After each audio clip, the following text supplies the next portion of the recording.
It's the Andy Thompson Show on ESPN 97.7. They've been your locally owned and operated paint store here in southern Utah since 1975. Larry, what do you got for us? Skeeter Peters on the Andy Thompson Show. He blasts that one deep left field, and it's gone. It hits the sign above the bleachers. Jorge Soler, a booming grand slam. All right, Pork Chop, what's your Skeeter beater on a Thursday, buddy? Well, it's great to be back with you, Larry. It's great to be back with you, Sambo. We've been preempted by the College World Series yesterday, and we have no College World Series games today because both of the teams lost yesterday that needed to prolong the series. So we have our two finalists, Tennessee and Texas A&M. We'll have those games for you this weekend on your home of the College World Series, ESPN 97.7. So the Skeeter beater tonight, Larry, is for Major League Baseball. The San Francisco Giants are headed to the gateway to the West, St. Louis, to take on the Cardinals. Giants are minus 115. It's Keaton Wynn, who's 3-7, taking on Andre Palante, who's 2-3. Jorge Soler, the audio clip Larry just played, leads the Giants. He's hitting .224, 9 home runs, 26 ribbies. Nolan Gorman leads the Cardinals. He's batting .202 with 16 home runs and 34 ribbies. He's batting .202, Larry. Okay? He's their best hitter. Take the Cardinals at home. Who gives a crap? We're desperate. There's only like 6-7 guys, Lawrence, in Major League Baseball who have 10 home runs or more and are also batting above 300. Here's who it is. Kudos to our guy, Aaron Judge, who's hit 26 home runs this year, and he's hitting a whopping .302. Way to go. Shohei Ohtani, 20 home runs. He's batting .317. Way to go, Shohei. Juan Soto, 18 home runs. He's batting .312. Bobby Witt Jr., who leads the AL in batting average at .323. He also has 11 home runs. Freddie Freeman, who I think went deep twice today, so we need to update our stats on his home run line. He has 10 home runs, maybe 12 home runs now, and batting exactly .300.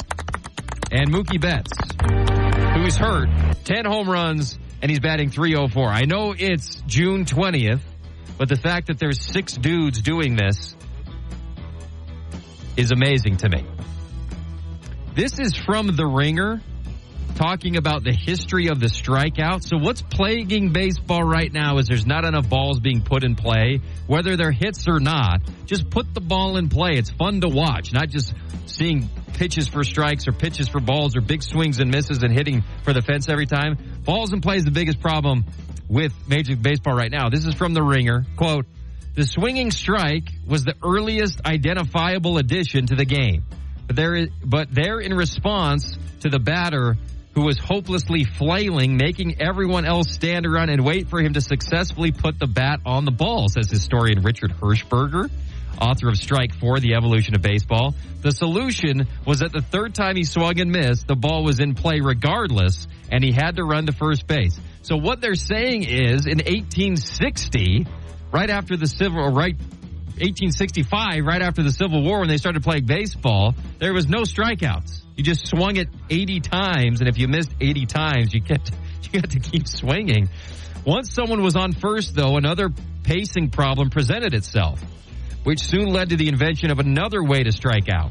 The called strike rule was instituted in 1858. Wow, pre-Civil War, Larry, because some clubs would, once they got a runner on first base, refuse to swing at anything, and then a ball would eventually get past the catcher, allowing the runner to advance without risk. This was every bit as exciting as you would expect. So, the pacing issues that we're constantly complaining about nowadays in 2024, much worse in 1854, Larry. I think a solution to the pitching dominance in this era of baseball, which I constantly talk about, there's too many strikeouts, there's not enough balls in play, the best hitters are hitting .250, is limit the amount of pitchers on the roster. I think you can have 13 now, And that means that you have your starter hopefully go 5 innings, then you have a reliever go another 2, and then you've got your setup guy, and then you're pitching like 5 pitchers a game. If you limited the amount of pitchers on the roster, then the starters would have to be stretched a little bit more and say, hey, we got to have you get 6 2/3 or so. We got to have you go a little bit longer, which would mean they would have to pace themselves maybe a little bit more, Larry, in the first, second, and third innings where they're not just mind frame isn't I'm just going 5 innings, but I've got to go a little bit longer. Therefore, I don't have to strike out everybody I face in the first inning. I got to limit my pitch count a little bit. We would probably then see more batters put the ball in play if the rosters were restricted. Does that make sense to you? Yes. Too many pitchers. Every game there's like a half dozen pitchers that pitch. And if we just took that away from and what the managers would do is train the third baseman to pitch or something like that, I realize. But I think that's an easy solution. In 1996, my guy, the big hurt Frank Thomas, hit 40 home runs, and he hit 349. Power and average, Larry. It can be done. And to be honest, when I was going through the MLB leaders for batting average and home runs, I wasn't expecting Judge to be over 300. I think I knew Shohei would be, but I didn't know we'd have 6 or 7 guys with 10-plus home runs that were still over 300. I think that's better than last year where almost nobody was over 300 who was a power hitter or semi-power hitter. Right, Larry? You understand what I'm saying? Are you paying attention? Yes. All right, let's go to Katie Rosen for our first hour look at the news desk. What do you got, Katie? Thanks, guys. This show reminds me of the Charlie Brown TV show When the Adults Are Talking. From the Sport Hole National News Center on Bluff Street, I'm Katie Rosen. Bulls are trading Alex Caruso to the Thunder for Josh Giddey, sources say. The Baldy for the Pedo. Oh. The NCAA has presented March Madness tournament plans to increase 68 teams up to 76 teams per ESPN sources, quote, and they all have to be from the SEC, they said. Browns defensive end Lonnie Phillips has been waived after crashing his car into a restaurant. Justin Timberlake called, "Hey, stop stealing my moves." Today's Sport Hole National News is brought to you by Lawrence's mom. From the Sport Hole National News Center on Bluff Street, I'm Katie Rosen, ESPN 97.7. Thank you, Katie. Sports. It's amazing they always want to add more teams to the NCAA tournament. I understand they want to Roger Goodell the thing and just keep expanding it until people start dying. But just leave it at 60. In fact, get rid of the first 4. Just go back to 64. It's perfect. There's very few perfect things in the world. March Madness is one of them.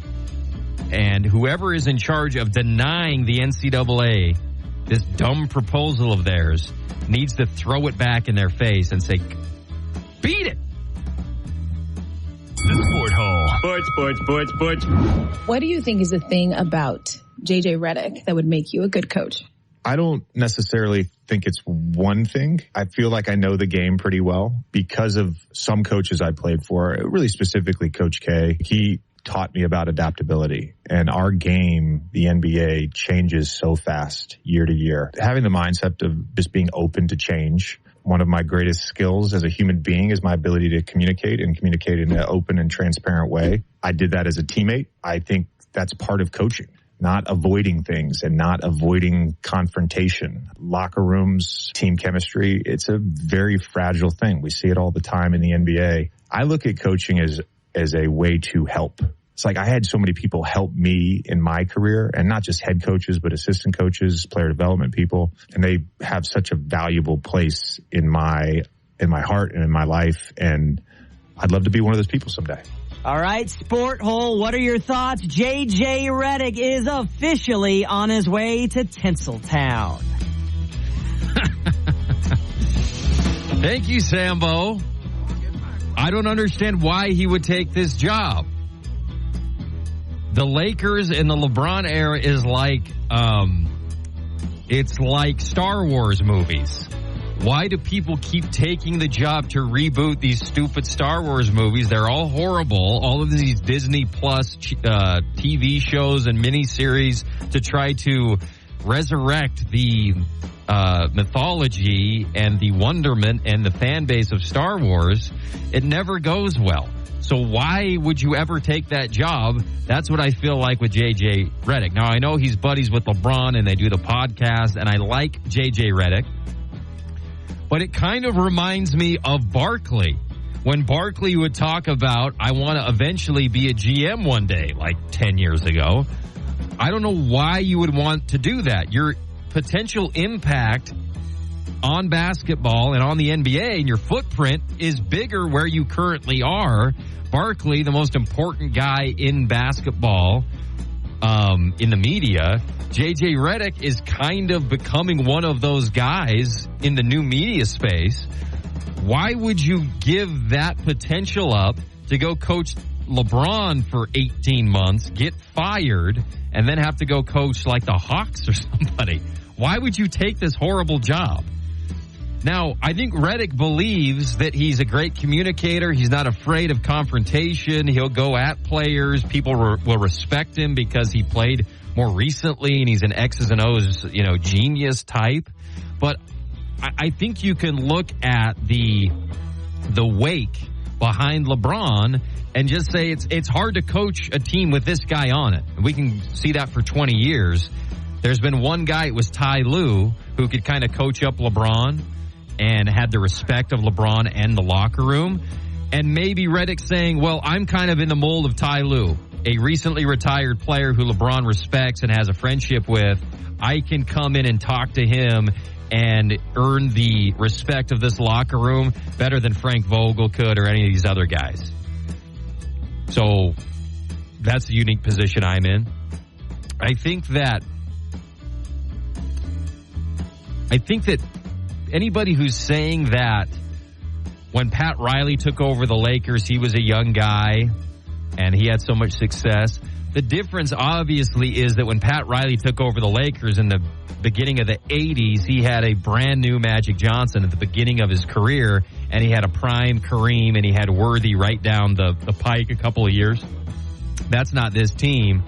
You have a team still captivated by LeBron, who's 40 years old, and he's going to be running the show. So I thought Dan Hurley was a genius for not taking the job, even though it was going to be a ton of money and the prestige of the NBA. Stay at UConn, stay in college. There's more college coaching prestige and legacy on the line there. You can become a king there. You can be one of the best college basketball players ever if you just stay at UConn and win 6 championships or something like that.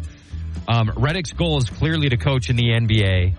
And I can see maybe him going there and having the Ty Lue factor with LeBron and the rest of this roster, and people actually like him and respect him. But he's kind of insufferable. And he was during his playing career, and he was very polarizing personality. So I could also see him going there and ticking players off who, even though JJ is fairly newly out of the NBA has even gotten softer and more sensitive in the last few years since he's been out. So he could go there and start talking to players like he did when he was a player, a veteran player, and these players could be like, get the heck out of here. I hate you, And so that could backfire on him, but we'll see what happens. It's an interesting story.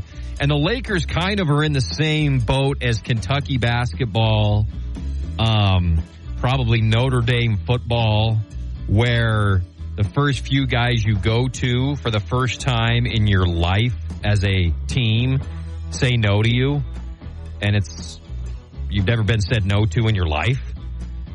And that's what happened to the Lakers with Hurley. That's what happened to Kentucky. That's what has happened to Notre Dame in the past.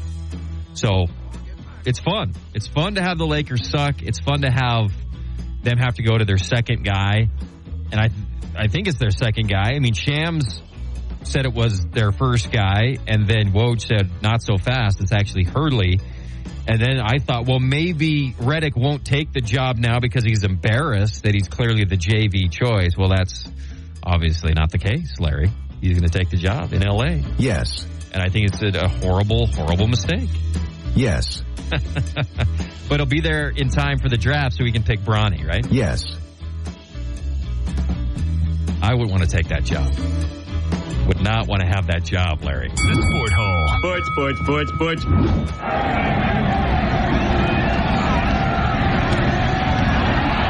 hole and goodbye Harrison Whaley. Touchdown Cowboys. A 75-yard touchdown run for Harrison Whaley.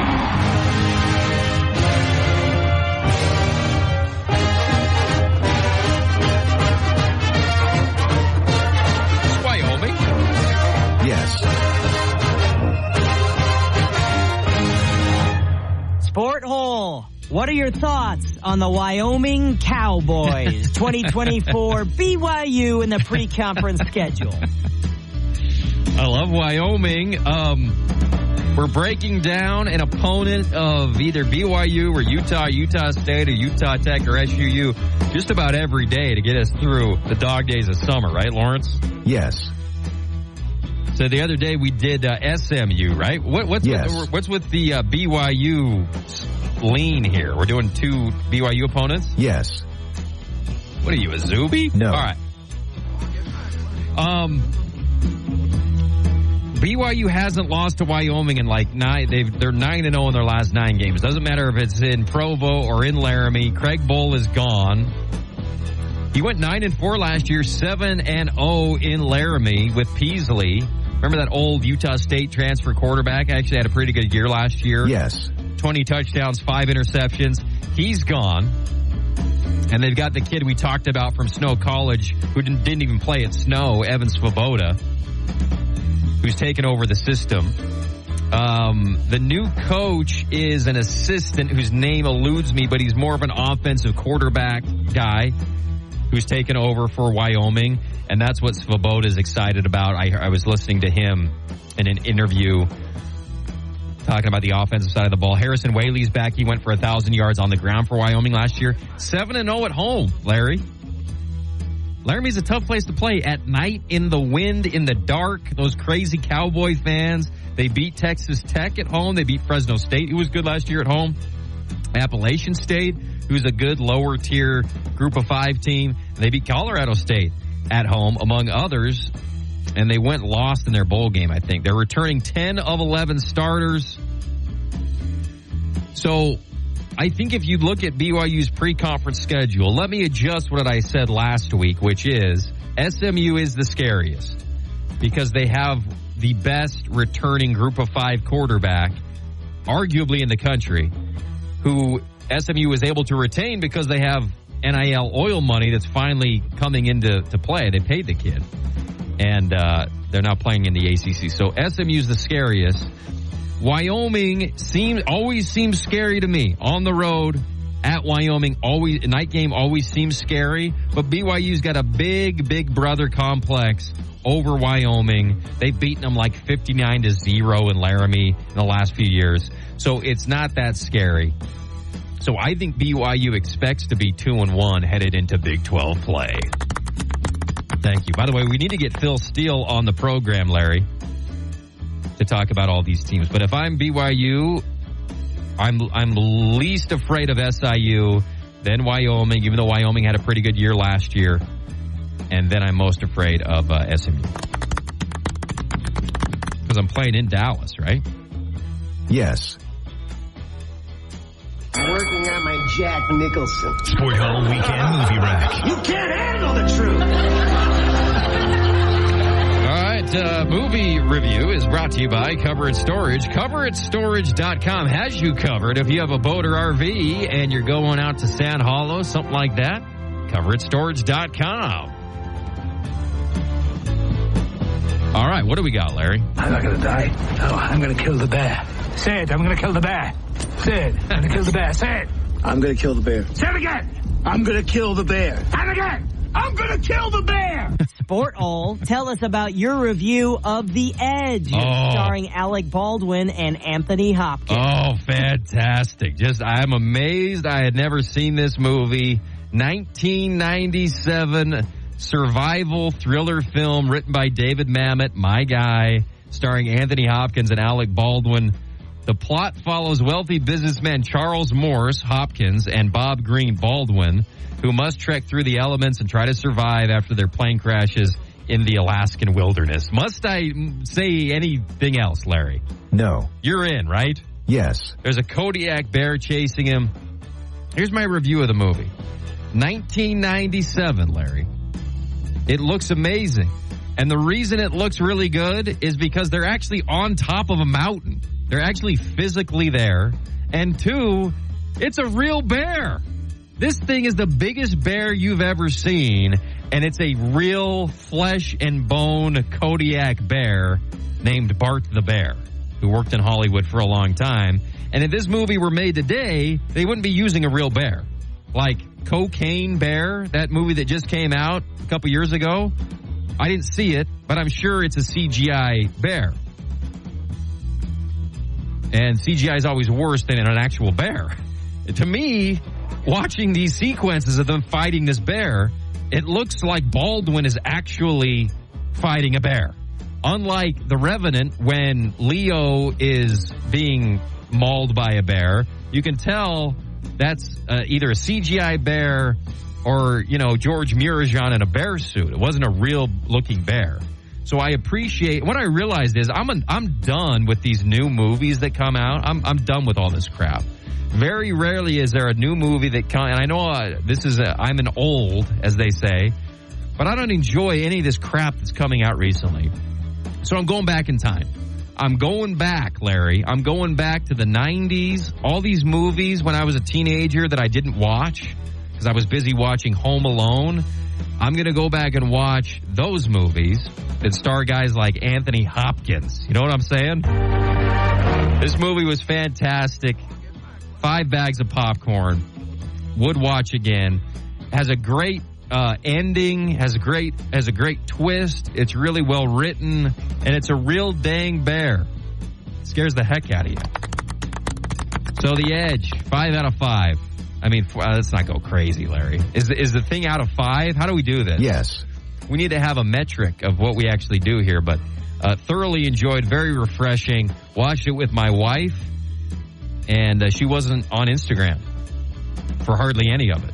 She was with me and the boys, Alec Baldwin, and this is before Baldwin turned into being the size of a bear. So it was like young Baldwin and the great Anthony Hopkins. Would watch again. 5 out of 5. Thank you, Larry. The Sport Hole. Sports. All right, Larry, we got Who Dis? Yes. Sambo's got it? Yes. All right. Let's do it. Who Dis? Presented by our good friends at Advanced Window Products. Check out Advanced Window Products. AdvancedWindows.com, serving Utah since 1986. Sales, installation, that's all in-house. No middleman markups. They build it, they install it, and guarantee it for life. They're high-efficiency replacement windows and doors with tons of colors to choose from. Lifetime warranty that is transferable if you end up selling your house. Increase the resale value of your home. Up the efficiency. Save on your utility bills this hot summer in southern Utah. Give them a call at 435-244-6979. That's 435-244-6979. This is gettable because we let Sambo go all the way to the end where you're for sure going to know who it is. So this is just going to be the very first person to text us at 900-3776. We'll get Benji's and Wendy's if you know who this is. 900-3776. It's gettable. It's very gettable if you keep listening to the end, but you want to text in as soon as you know so you're the first one. Go, take it away, Sambo. Time for Who Dis on the Andy Thompson Show. All right, sport holders, Who Dis?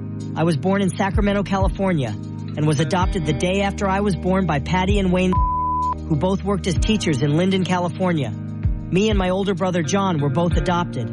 I was a San Francisco Giants fan. I attended Linden High School, where I was a 3-sport star.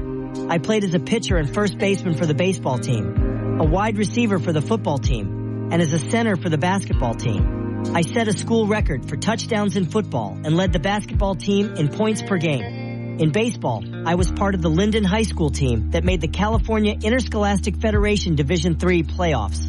I graduated from Linden High in 2010. Various colleges recruited me to play tight end in football, including Notre Dame, Stanford, and UCLA. But I preferred baseball. The Oakland Athletics selected me in the 31st round of the 2010 MLB draft.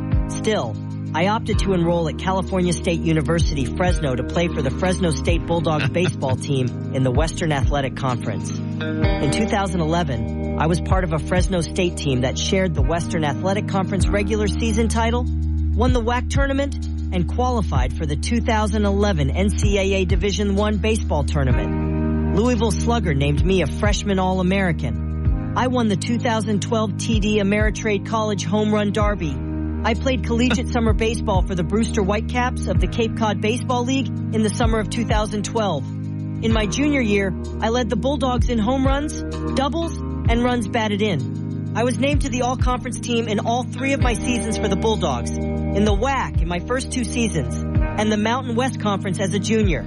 I was drafted 32nd overall by the New York Yankees. Boom. Who dis? All right. Good luck. I'll have to look at the text in the break.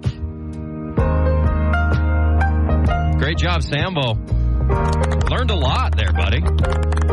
Great research. All right, let's do it. What do you got, Lawrence?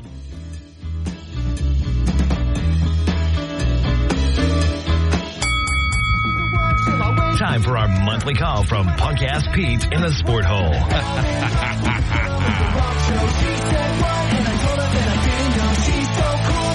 All right, what do you got? Character call from Punk-Ass. It's been a while, Larry. Yes.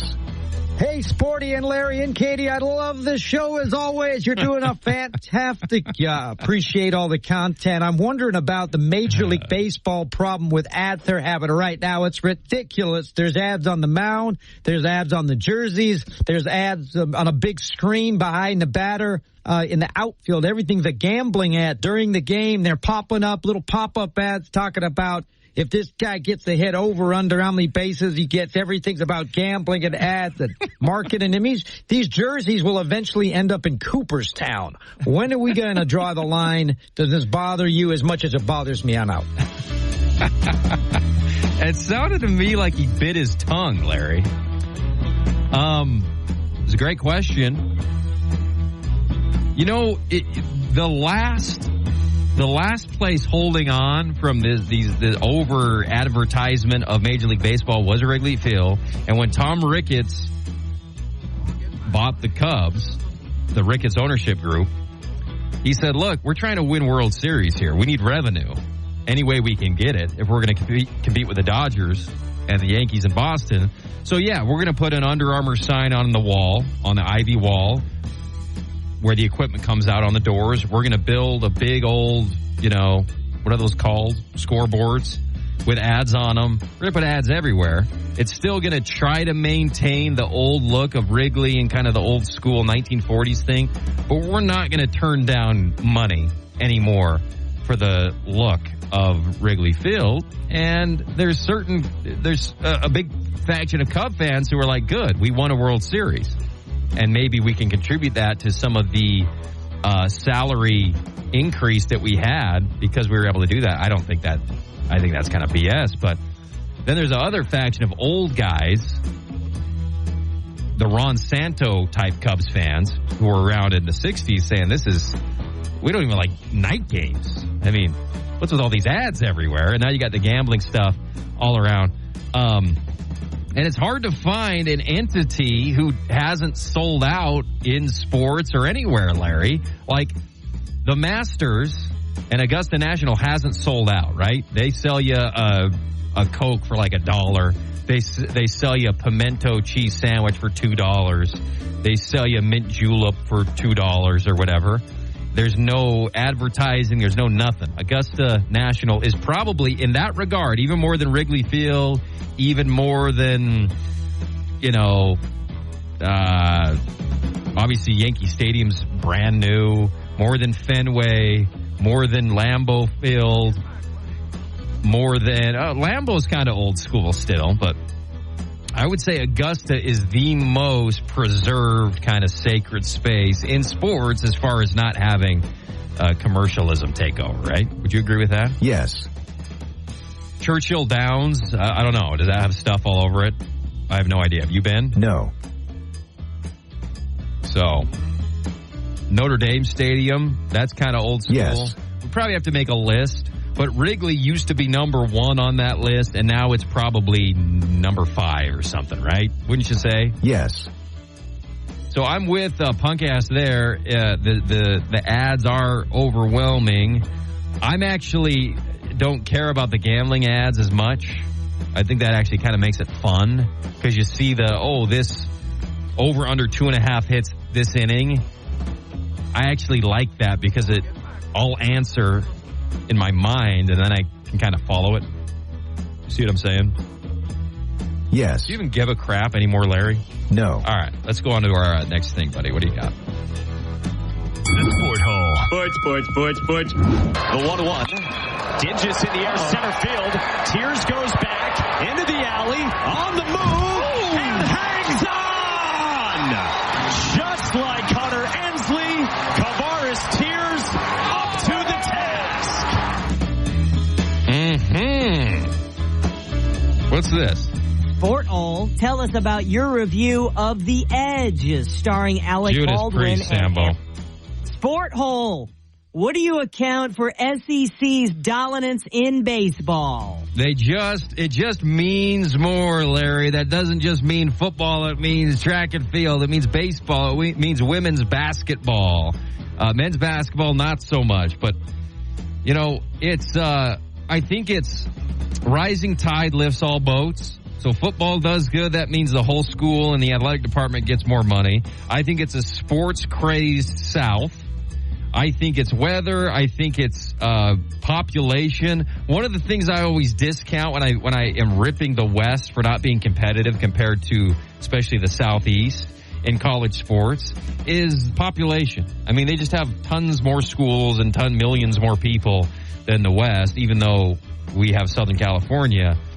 Overall, the East just has tons more big cities and people and towns and high schools and colleges. And so odds are that they're going to get a little bit more. But the dominance that the SEC has in especially football and baseball is inexplicable to me. I think it's culture, too. We talked about, I always talk about every kid in Alabama wants to grow up to be the Alabama quarterback. They don't dream about being the, NBA player or whatever. They want to play quarterback for the Tide. And when you have a huge percentage of kids that don't want to be Tony Hawk, like California, you're going to have a lot of kids who are ready to play football when it's time to play college football. Right? Yes. All right. So, yeah, it sucks. I wish more. I wish the Pac-12, who's dead now, showed up to. I mean, you go back to the 70s, and USC was the most dominant baseball program in the country and probably the most dominant football program in the country. Those were the days for the West Coast. Those don't exist anymore. USC's baseball team hasn't won a title in a long time. Right? Yes. All right. What do you got? The Sport Hole. Sports. Letter to the Sport Hole. You can write to the Sport Hole at 900-3776. All right, Letter to the Sport Hole is brought to you by balanceofnature.com. Check out balanceofnature.com. That's real fruit, real veggies in a capsule at balanceofnature.com. I think I'm seeing a cyber truck driving around town with a Balance of Nature thing on it. Use promo code Town Square, by the way. You get a discount on your first order. This is from Denver, the person, not the city. We love hearing from our character writer, Denver. Their Sport Hole, can you explain to me why SportsCenter doesn't show highlights anymore?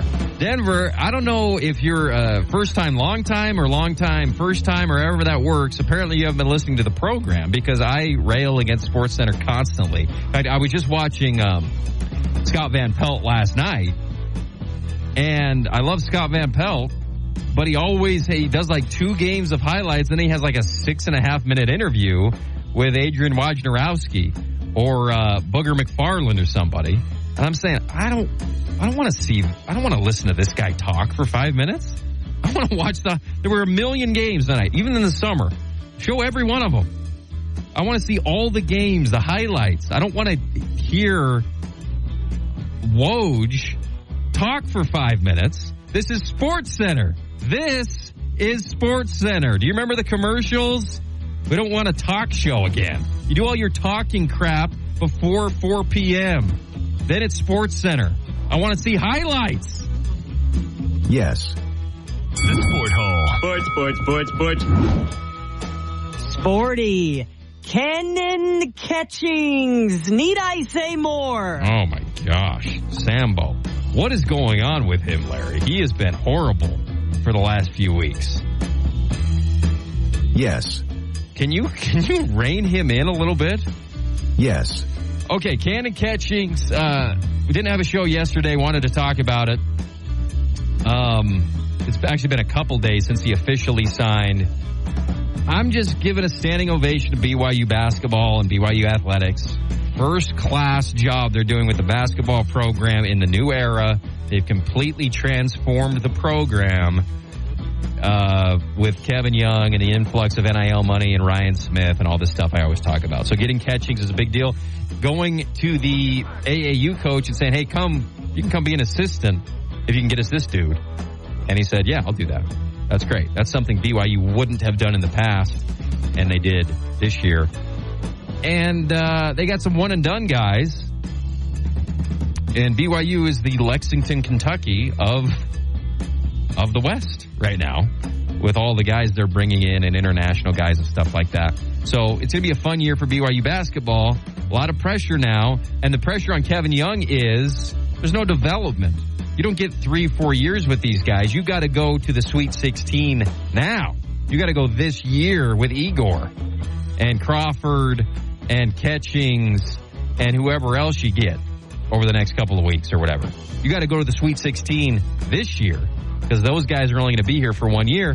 And Young's thing is, I'm Calipari. My job is to build an NBA pipeline. So not only do I have to get to the Sweet 16, these guys have got to be lottery picks. And they're kind of slated to be that. Whether they're slated to be a Sweet 16 team in the very tough Big 12 remains to be seen. The Sport Hole. Sports. Weekly in memoriam. Who's passed away or been canceled since the last time we visited.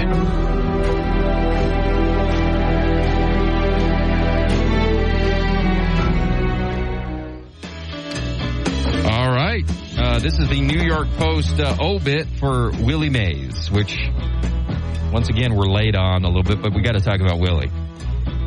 New York just lost the last living legend of its golden age of baseball. Hall of Famer Willie Mays, the Say Hey Kid, died Tuesday at age 93. Mays began his pro baseball career in the Negro Leagues with the Birmingham Black Barons before joining the New York Giants in 1951, 4 years after Jackie Robinson and the Dodgers broke the color barrier. He won Rookie of the Year, hitting 20 home runs and helping the Giants win their first pennant in 14 years, then missed the 1952 and 53 seasons after being drafted into the Army during the Korean War. Amazing. When he returned in 1954, he won the NL MVP. For a few years, Mays shared the Big Apple baseball spotlight with two other slugging star center fielders, the Yankees' Mickey Mantle and the Dodgers' Duke Snider. Then the Dodgers skipped off to L.A. and the Giants to Frisco. Even later, Yankees dynasties went on to the West. So Willie Mays, the greatest living baseball player, passed at 93. Quick break. Back with more after this.